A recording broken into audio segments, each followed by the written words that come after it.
You've only just released an LP called In the Pines, which you did in Perth. Tell me about that.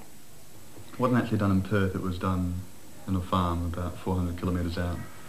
And it's the McComb family farm, Dave and Rob McComb in the band. Oh, right. And so we had about a week or two to spare when we were staying in Australia last time.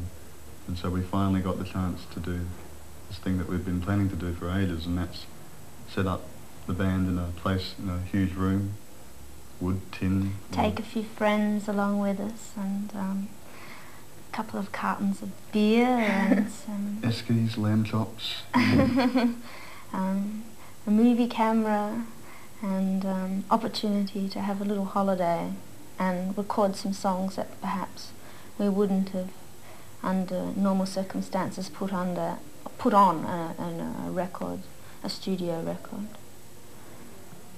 But it's taken about 8 or 9 months to come out, because when we recorded it, we weren't sure if it was going to be good enough or the style was appropriate or whatever.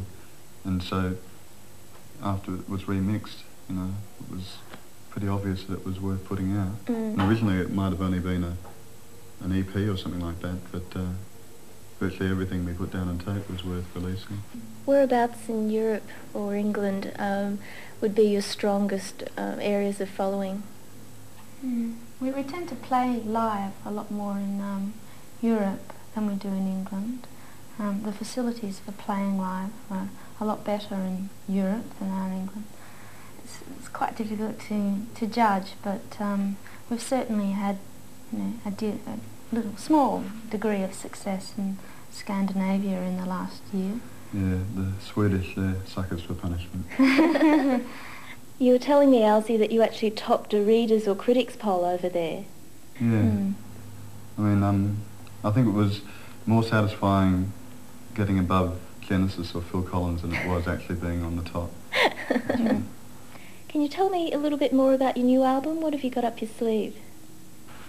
It was going to be, it's being produced by an American called Craig Leon. And what's he done before? Oh, he's done all sorts of things. He did that song last year, Spirit in the Sky by Dr. and the Medics, but that was Yes. That's bread and butter single type thing. But he's also done Blondie, Ramones. He did the Suicide album. He's lots of country and western type things. Yeah. So he's a real grab bag of influences. So I think he's well suited to what we have in mind.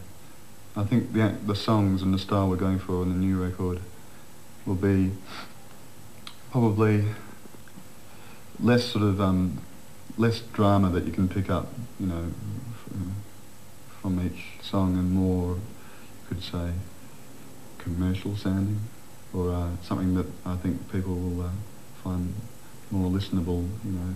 A bit more accessible. Yeah, It's hard to really put into words, but sometimes you don't really know until, you know, you're halfway through making it how something's going to turn out. Are you going to be doing any more singing, Jill? Well, I have one song that I'm singing, which is on the short list for songs, but we haven't yet quite confirmed which are going to be the album songs, but possibly one, yes. I'd like to sing a lot more. Really behind the Triffids. I mean, I think the NME at one stage called you the Band of the Year. Are you still the darlings of the British music press? I hope not. No, we're not the darlings.